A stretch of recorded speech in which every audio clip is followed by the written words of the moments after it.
Hi guys, welcome to this video about how to find the Wi-Fi settings on the GoPro Hero 7 Black. Probably it's the same with most of the GoPros, but here I specifically have the GoPro Hero 7 Black, and of course you have to turn it on.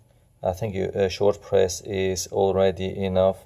I hope you can see the screen. Sometimes it's a little bit difficult. So it starts really quick, and then you have to pull down, and then you go to preferences.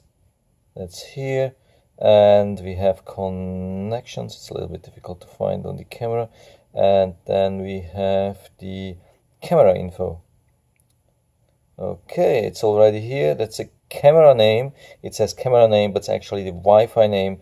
And here we have the password. That's the Wi-Fi password.